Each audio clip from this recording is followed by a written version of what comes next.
Muito boa tarde, sejam bem-vindas, sejam bem-vindos à sessão do ciclo de seminários internacionais de estudos globais. Hoje dá-nos a honra da sua presença na nossa universidade o professor Norberto da Labrida, a quem damos as boas-vindas à Universidade Aberta e a Lisboa e a Portugal. Está de passagem pelo nosso país, veio participar em alguns eventos científicos, nomeadamente no Congresso Luso-Brasileiro de História da Educação. E então, deu-nos também a alegria de poder participar aqui nos nossos seminários, com a conferência, com aquilo que é o resultado da sua mais recente pesquisa na área da História da Educação.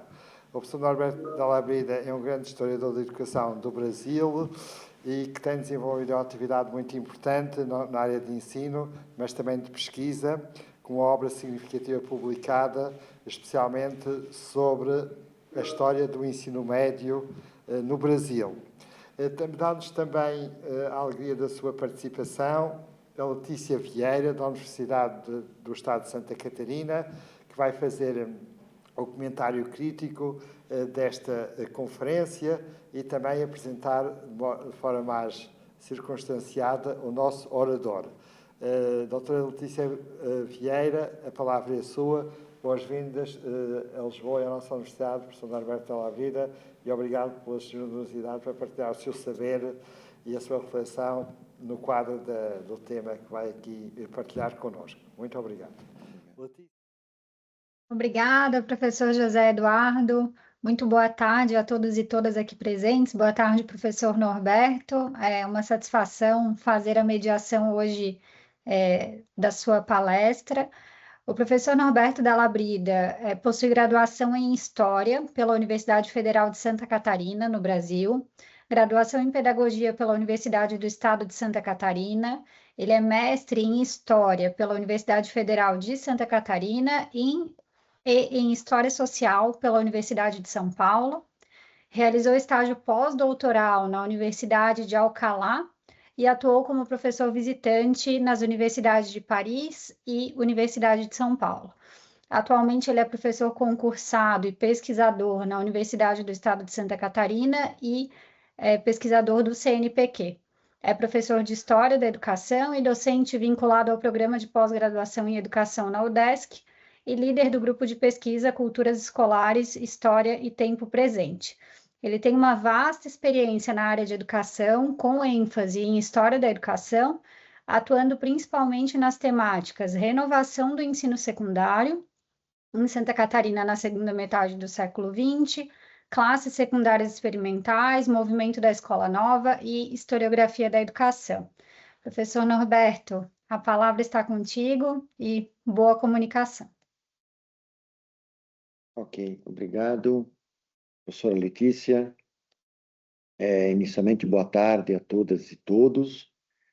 Eu gostaria, antes de mais nada, de agradecer o convite feito pelo professor José Eduardo Franco para compartilhar aqui algumas anotações das minhas pesquisas recentes no campo da história da educação. Cumprimentar também a professora Letícia Vieira, que fará os comentários críticos da minha fala e que são sempre muito importantes aí para dinamizar a troca de ideias pedagógicas. Bem, eu preparei uma fala em torno de uma parte da minha atual pesquisa no campo da história da educação que procura estudar conexões transnacionais entre a França e o Brasil após a Segunda Guerra Mundial até o final dos anos 60. Nesse sentido, eu venho investigando a inovação do ensino secundário realizada no Brasil por meio das chamadas classes experimentais, que foram apropriadas de modelos norte-americanos e de modelos franceses. E eu, evidentemente, me interesso pelos últimos, me referindo às chamadas classes nouvelles, uma tradução livre, Classes Novas, e a Pedagogia Personalizada e Comunitária. Esses dois modelos pedagógicos franceses circularam no Brasil a partir do final dos anos 40. E nessa direção, a minha fala vai focalizar o Centre International d'Études Pédagogiques, ou seja, o Centro Internacional de Estudos Pedagógicos, mais conhecido como CIEP, CIEP, né? E nesta direção, eu gostaria de dizer que eu vou abordar efetivamente a dimensão transnacional do CIEP. Como o CIEP se localizava na Grande Paris, especificamente na cidade de Sèvres, eu vou referenciá-lo aqui como o CIEP de Sèvres, para não ter que falar o nome por extenso, tá? Então, procurando dar esse timbre transnacional ao CIEP de Sèvres, eu gostaria de fazer alguns apontamentos iniciais em torno do conceito de transnacional, tá? Para explicitar a minha lente teórica, conceitual. Então, o conceito de transnacional, ele evidentemente faz parte da global history, né? De uma tendência que se colocou no mundo a partir dos anos 90, evidentemente conectado com a globalização neoliberal desse momento histórico e que vem se desdobrando nas primeiras décadas do século XX. No entanto, o transnacional, ele vem sendo utilizado pelos historiadores no período da existência do nacional, né? O transnacional supõe o nacional. Então, nesse sentido, é importante constatar que o nacional também foi uma invenção histórica. Ele nem sempre existiu, né? Eu me refiro aqui a um autor inglês, Benedict Anderson, que discute muito bem o nacional como comunidade imaginada, e ele vai situar, mais ou menos na metade do século XVIII, a emergência histórica do nacional, né? E ele desloca um pouco o foco da Europa para a América, que é muito instigante para nós, não é? Dando visibilidade a, por exemplo, a independência dos Estados Unidos, ainda no século XVIII, e a independência dos países latino-americanos, né, nas 3 primeiras décadas do século XX, com exceção de Cuba, cuja independência foi só no final desse século. Então é isso, né? Nós, historiadores, não podemos cometer o anacronismo de pensar o transnacional em outras épocas históricas, não é? O transnacional é específico. Por outro lado, o transnacional, ele amplia muito a ideia do internacional, tá? Segundo a historiadora Eugênia Roldán Vera, que eu me apoio aqui no conceito de transnacional, né? E ela tem um texto muito instigante sobre o conceito de transnacional, e ela é historiadora da educação, ela tem um outro artigo chamado Para Desnacionalizar a História da Educação, né? A necessidade que o nacional não dá mais conta hoje para olhar o passado, não é? Então, nesse sentido, ela e um outro historiador que eu sigo de perto também, que é Pierre-Yves Saunier, é um sociólogo canadense, ele também tem trabalhado com a história transnacional, e esses dois historiadores, eles vão justamente dizer que o transnacional, ele trabalha com o internacional, mas ele vai além do internacional, na medida em que ele contempla também as instituições não estatais. né? Nós podemos ver no nosso mundo contemporâneo, né, o exemplo que é mais claro é das ONGs, né? As ONGs são instituições não governamentais, né? Ou os grupos de traficantes também são transnacionais, não é? O Pablo Escobar é transnacional, né? E no Brasil, o PCC também é transnacional, né? Ele está se espalhando pela América Latina e aqui na Europa também. Então, também, né, claro, as ONGs têm uma motivação mais humanitária, né, de luta, mas também outras instituições são transnacionais. E ainda eu gostaria de colocar em relação ao transnacional a, a ideia de que o transnacional vai ocorrer em espaços específicos, né? E aí eu me apoio muito nas ideias do Giovanni Levi, que é um historiador italiano, né, um dos pais da microhistória, e justamente com a emergência da história global, ele vem discutindo esse conceito, como conciliar a microhistória com a história global, não é?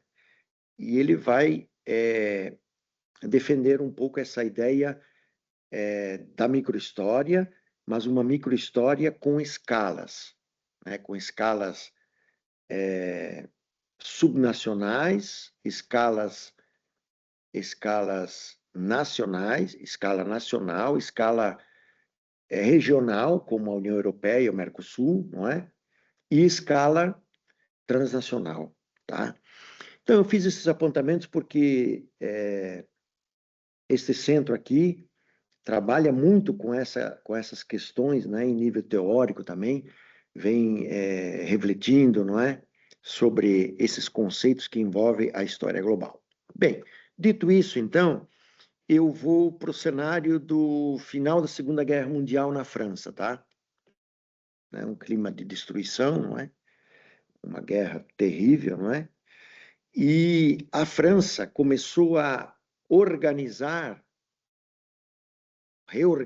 melhor o seu sistema de ensino por meio de um projeto que foi liderado pelo professor Paul Langevin, um físico famoso, né, uma grande liderança na França, e ele, a partir de 1944, começa a desenhar com um comitê, né, o futuro da educação pós-guerra, né? E o plano Langevin-Vallon foi de 1944 a 47. No entanto, em 1946, ele faleceu. Então, ele foi sucedido pelo vice-coordenador desse grupo, que era o psicólogo Henri Vallon, que evidentemente é muito conhecido no campo pedagógico. Então, vejam, enquanto a comissão Langevin-Vallon trabalhava, foi criado um projeto piloto na França chamado Classes Nouvelles, classes novas, tá? Certo? A historiografia brasileira, inclusive, já absorveu o conceito de classes nouvelles, tá? As classes nouvelles, elas foram implantadas no sistema público da França, né? Público, republicano e laico na França. É um projeto laico e republicano, né? E vejam só, eu gostaria de destacar aqui algumas características que, evidentemente, destoam do ensino secundário tradicional, né? Regular, tanto no Brasil quanto na França, tá? Que era muito centrado em aulas expositivas, exames, né? Eu estou dizendo aqui tradicional, eu sei que é uma palavra complicada, mas, enfim, é, é aceitável, não é? Bem, o que as classes nouvelles vão introduzir de novo? Tá? Eu destaquei aqui para esse momento 5 características, né? 5 traços, né? Em primeiro lugar, a redução dos alunos por turma, né? Em primeiro lugar, a redução, tá? E a redução do número de professores no início do ensino secundário, né? No Brasil também havia essa mudança do ensino primário para o secundário, né? A passagem da unidocência para a pluridocência. Então, suavizar um pouco essa ruptura de ter um professor para vários professores, um de cada disciplina. E mesmo as classes Nouvelle procuraram que um professor ministrasse 2 disciplinas, né? Para reduzir também o número de professores. Tá? Ainda isso é atual, não é? A passagem hoje, né, da unidocência para a pluridocência sempre não é fácil, né? É sempre uma ruptura. Em segundo lugar, a educação em tempo integral, ou seja, 2 turnos, tá? Certo? Pela manhã e pela tarde, tá? Isso também é uma grande inovação que depois se generalizou na França e depois tem avançado ultimamente no Brasil, não é? E é uma questão da pauta atual da educação, né? Em terceiro lugar, e muito importante, as classes Nouvelle introduziram métodos ativos, tá? Então, nesse sentido, as classes Nouvelle, elas fazem parte do grande movimento da Escola Nova. É um movimento transnacional também, né? Que se colocou em vários países, né? Desde o final do século XIX e foi impulsionado em 1921, depois da Primeira Guerra Mundial, com a criação da Liga Internacional da Educação Nova, na França, né? Então, os métodos ativos, eu destacaria aqui 3 deles. O estudo dirigido, o trabalho dirigido, tá? Que impulsiona muito o estudante a estudar por conta própria, né? É uma grande estratégia de autogoverno. Em segundo lugar, os trabalhos em equipe, né? Os trabalhos em equipe estavam sendo experimentados na França e, particularmente, muito teorizados pelo Roger Cousinet, né? Cousinet era um educador francês que atuava em escolas diferentes, tá? Escolas alternativas, né? Então, o trabalho em equipe também vai romper com aquele tradicionalismo de aula expositiva e provas individuais, não é? E, em terceiro lugar, o método que é mais caro para as classes Nouvelle é o estudo do meio natural e humano, tá?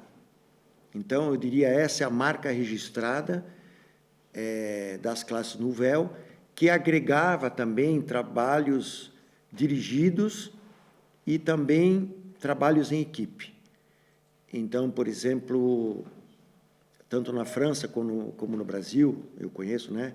Por exemplo, o tema da água, por exemplo, né? O tema da água era usado como estudo do meio, não é? Então, a água, por meio da água, se poderia agregar uma série de conhecimentos, né? Que hoje nós chamaríamos de interdisciplinaridade, mas na época chamava coordenação de disciplinas, tá? Então, por meio da água, por exemplo, podia-se estudar ciências, né? Podia-se estudar as civilizações por meio dos grandes rios, não é? Enfim, a água era um centro de interesses, né? Aliás, para estruturar o estudo do meio natural e humano, se usava muito esse conceito de centro de interesses, que é do de Crowley, que é um pedagogo belga, não é? Que é conhecido aí no campo pedagógico, o vídeo de Crowley, não é? Ele trabalhou com a ideia dos centros de interesse. Então, isso está nos documentos franceses, não é? Eles citam de Crowley, né? Acho que foi uma grande referência, tá? Bem, e, em quarto lugar, o conselho de classe, a criação do conselho de classe, que depois vai ser exportado pela França, né, por meio da experiência das classes Nouvelle. O conselho de classe tem uma função de planejamento de trabalho coletivo dos professores, né, para quebrar o individualismo, né, do trabalho docente. E, por último, a orientação educacional. Aqui valeria uma outra conferência sobre a emergência da orientação educacional nas classes Nouvelle, né? Elas vão ter um papel muito importante, né? E as escolas vão criando serviços de orientação educacional. É um pouco o nascimento da orientação educacional, muito ligado com a educação profissional. Bem, eu não vou me estender aqui e vou falar que as classes nouvelles, elas foram implantadas a partir do voluntariado dos professores. Os professores aderiam às classes nouvelles. Tá? Evidentemente que na França eles deveriam ser preparados, tá? Certo? Então, aqui eu vou lembrar de um educador-chave aqui, na criação das classes nouvelles, que é o Gustave Monod, tá? Que vai também criar um centro de formação desses professores das classes nouvelles, que é o CIEP de Sèvres, né? O Centro Internacional de Estudos Pedagógicos, né? Então, o Gustave Monod era diretor do ensino secundário no Ministério da Educação do governo provisório imediato pós-guerra. Então, ele vai criar essas duas instituições que são, evidentemente, têm uma ligação umbilical, certo? O CIEP de Sèvres foi criado para preparar esses novos professores que atuariam nas classes nouvelles, tá? E aqui também merece uma menção a diretora do CIEP, tá? Que é a Admé Hatanguet. É uma educadora e empreendedora, tá?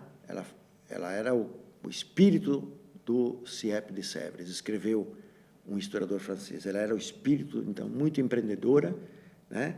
É uma mulher, né? Uma mulher, é importante sublinhar isso. Ela teve um papel muito importante. Bem, como eu falei, está no título da minha palestra, o CIEP de Sèvres nasceu já transnacional. Ele teve uma intenção transnacional, não é? Então, vejam que o nome é Centro Internacional de Estudos Pedagógicos. Então, ele tinha essa dimensão transnacional, não é? E aqui eu vou citar um pequeno excerto da tese de Paulette Armier, né? Ela escreveu uma tese de doutorado sobre o CIEP de Sèvres, e ela diz na página 149, desde a sua fundação, o CIEP teve dois objetivos bem definidos.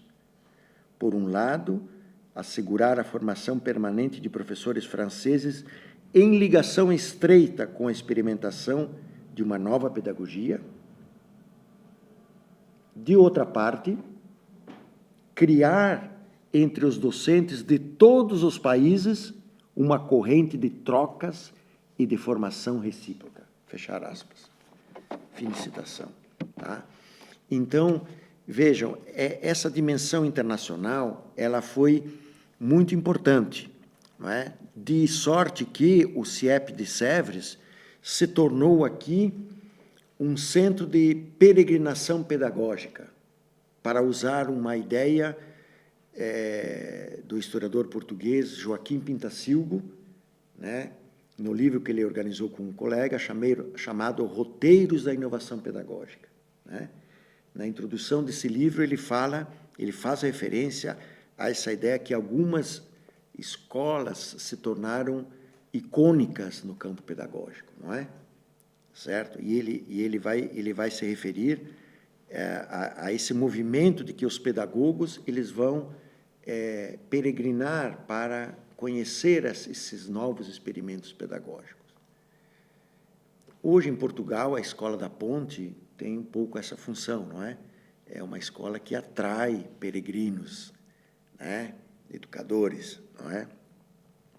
Em outros termos, também se poderia falar que o CIEP de Sèvres se constituiu num hub pedagógico, né? Num hub pedagógico, né? Tem alguns historiadores da história transnacional que usam essa imagem do hub para diversos campos, e eu estou aqui citando o campo pedagógico.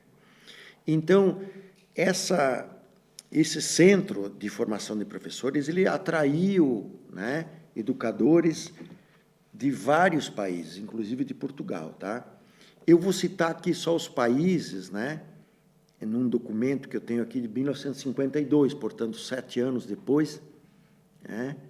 Nesse ano de 1952, visitaram, só para vocês terem uma ideia, tá? Esse caráter transnacional, visitaram o CIEP educadoras e educadores da África do Sul, Alemanha, Argentina, Austrália, Áustria, Bélgica, Brasil, Chile, Ceilão, Cuba, Dinamarca, Egito, Estados Unidos, Grã-Bretanha, Filipinas, Grécia, Holanda, Irã, Israel, Itália, Índia, Japão, Líbano, Noruega, Paquistão, Peru, Suíça, Suécia, Uruguai e Iugoslávia. Né? Iugoslávia pertencia ao bloco soviético ainda, não é? Certo? Então, vocês vejam, só para ter uma ideia, não é? Desse caráter aglutinador que teve o CIEPRE para, sobretudo, educadores do ensino secundário, tá? Do ensino secundário e autoridades públicas, né? Vejam, eu estudo, evidentemente, mais o caso do Brasil, não é? O Brasil teve a primeira visita no CIEP de Sèvres em 1947, não é? Quando a primeira educadora do Rio de Janeiro lá esteve, né? E há registros da mesma, não é? No entanto, o grande fluxo ocorreu a partir do início dos anos 50. E ainda mais a partir de 1959, quando o governo brasileiro permitiu a implantação das classes experimentais, essas escolas diferentes do ensino secundário. Então, muitos educadores e autoridades educacionais estiveram em Sèvres, né? E entre esses países aí, o maior número de educadores foi da Bélgica, né, devido à ligação francófona entre a França e a Bélgica. Bem, esse caráter transnacional do CIEP, ele vai ser tonificado a partir de 1949, portanto, no 4º ano da criação do CIEP de Sèvres, não é? Quando foi criada a Associação dos Amigos de Sèvres, tá? que foi chefiada pela diretora do CIEP de Sèvres, Admé Hatangué. Né? E, no mesmo ano, essa associação vai lançar o Boletim de Informação Les Amis de Sèvres, é muito conhecido, Os Amigos de Sèvres. Um boletim, portanto, um periódico, não é? Que vai ter, evidentemente, uma circulação nacional, mas vai extrapolar as fronteiras da França, né? Então, eu vou citar aqui um pequeno excerto do primeiro número desse periódico, Les Amis de Sèvres, que eu conheci pesquisando lá na França, né? Eu pesquisei, sobretudo, os registros brasileiros, né? Que é o foco da minha pesquisa, não é?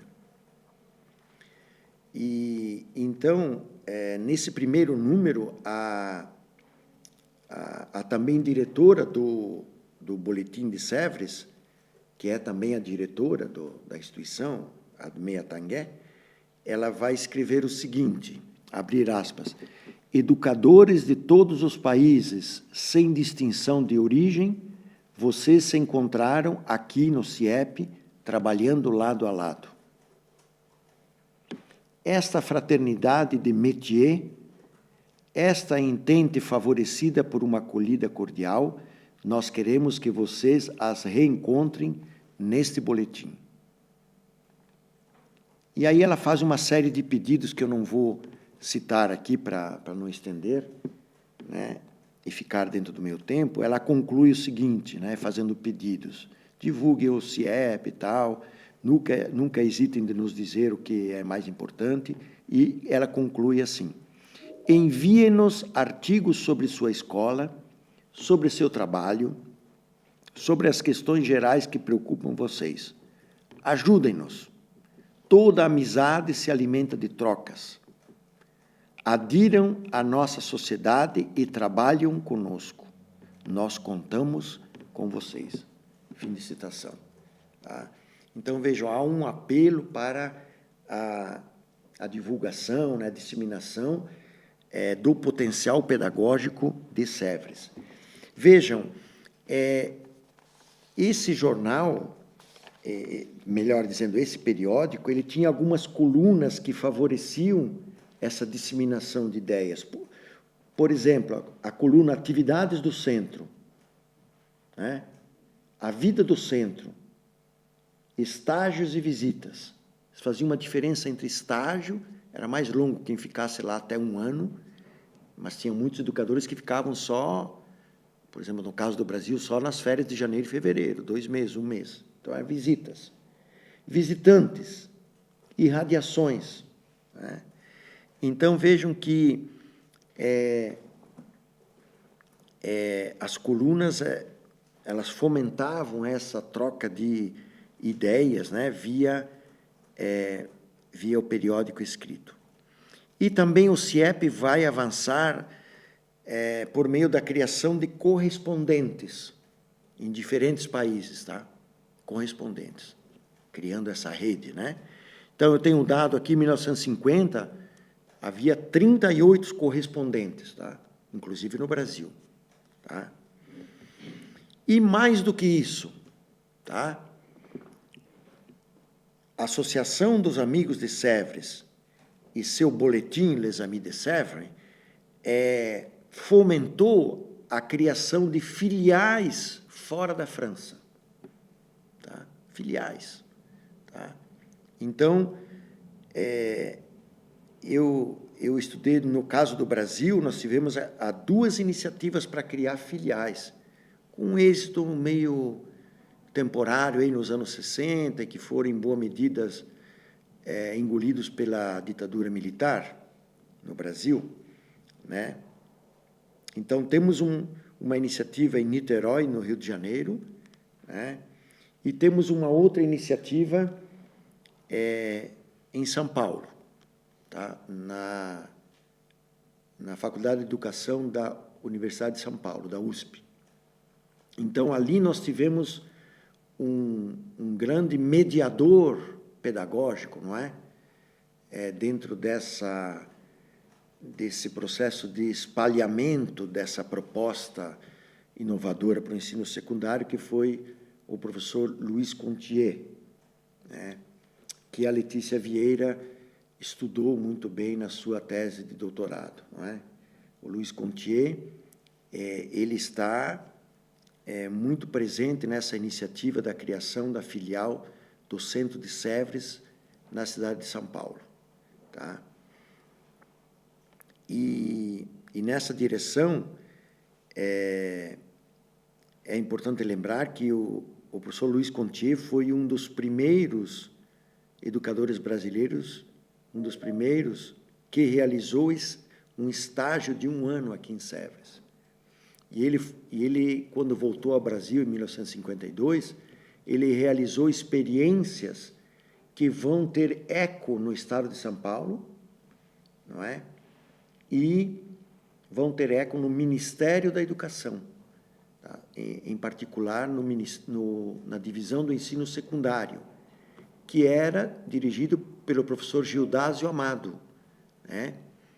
Que tinha visitado experiências internacionais, inclusive tinha feito uma visita ao CIEP de Sèvres. Então, o Gildásio Amado acolheu muito bem, e aí ele viabilizou a publicação de uma legislação em meados de 1958, permitindo, a partir do início do ano seguinte, 1959, a implantação das chamadas classes experimentais, né?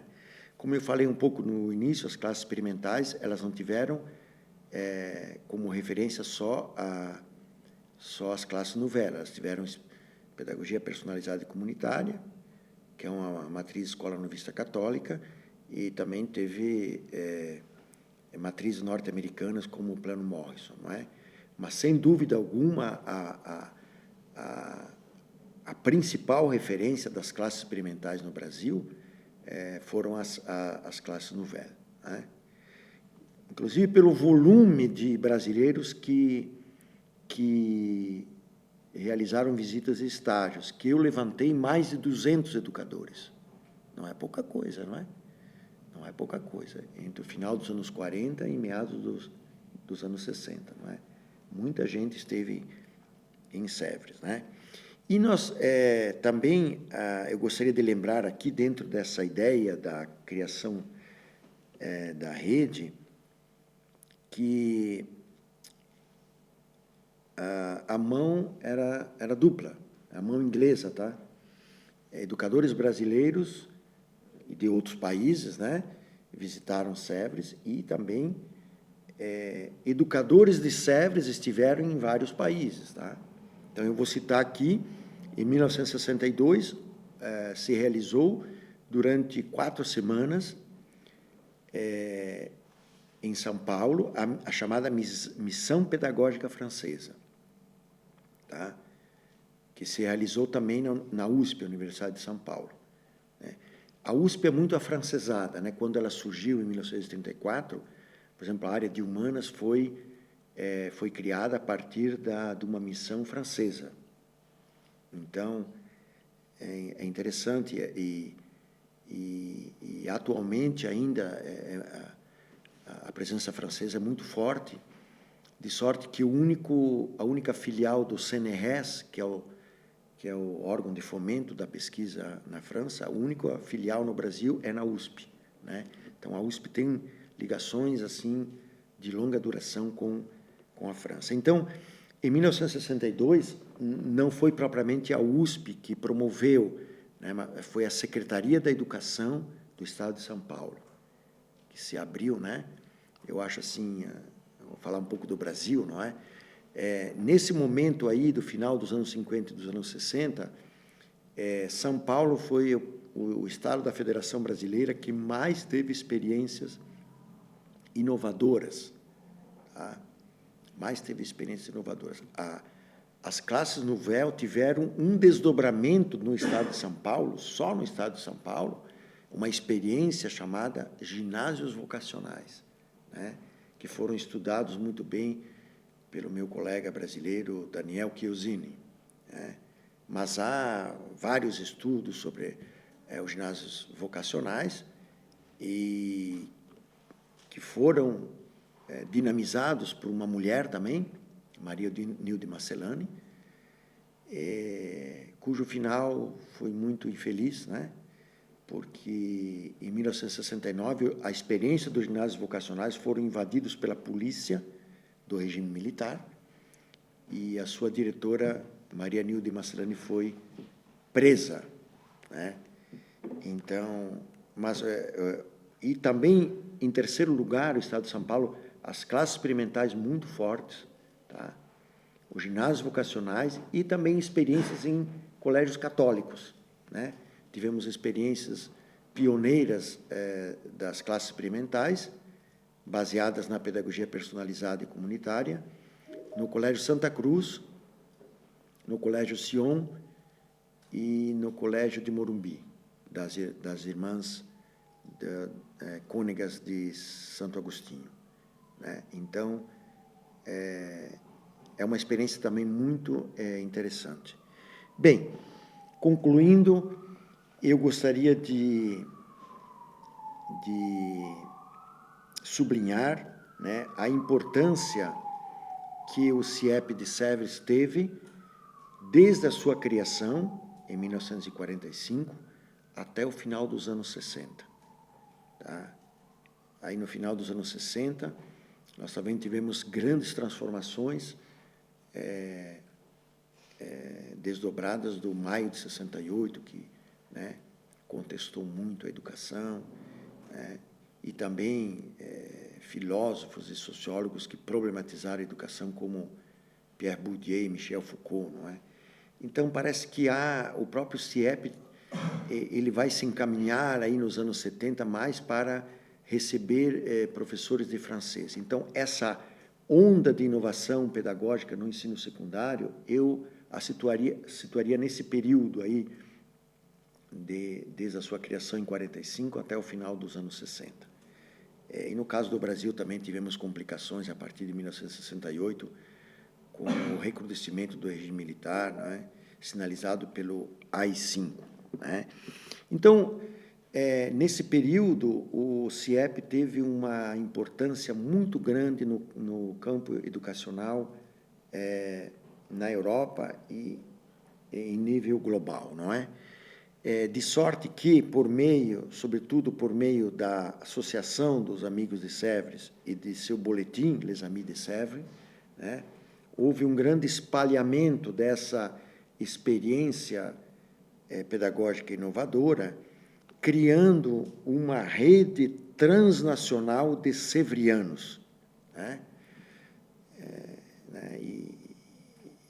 E há uma identidade, né, de grupo, ao menos no Brasil, que eu constatei nas minhas pesquisas, né, numa identidade dos severianos, aqueles que passaram, divulgaram, né, fizeram circular e usaram nas suas escolas, nas suas redes escolares, o modelo das classes nouvelles, tá? Então, essa rede, voltando um pouco, não é? Eu a conceituaria como uma rede transnacional, né, de inovação pedagógica no ensino secundário. É isso. Obrigado pela atenção.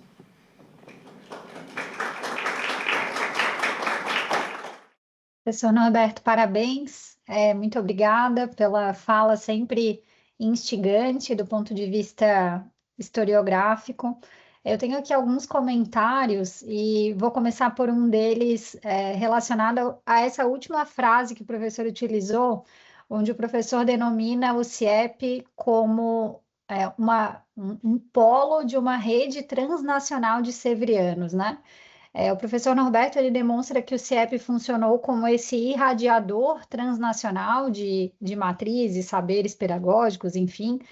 E como o professor comentou ao longo da fala, na minha tese de doutorado, eu analisei um caso específico, o caso brasileiro, onde um professor que realizou estágio em Sèvres, ao retornar ao Brasil em 1951, ele implementa a primeira experiência, inicialmente não oficial, de classes experimentais, muito à luz daquilo que ele havia aprendido. Então, ao longo da minha tese de doutoramento, eu menciono, inclusive, alguns documentos que são apropriados quase que na íntegra dos documentos das classes nouvelles e são implementados depois no contexto brasileiro.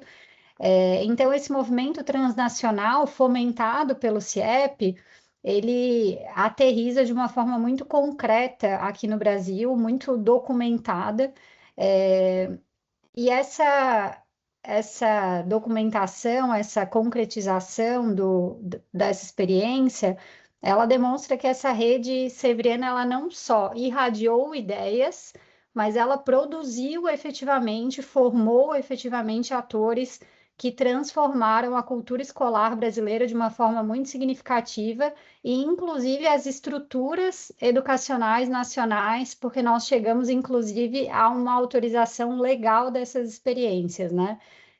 Então, esse movimento transnacional, ele tem uma série de estratégias movimentadas dentro do CIEP, então, tanto em relação a estágios, e é importante a gente destacar aqui, e eu considerei muito interessante na fala do professor Norberto, que o CIEP, naquela época, já colocava em prática alguns pilares daquilo que é considerado hoje estratégico do ponto de vista de formação de professores.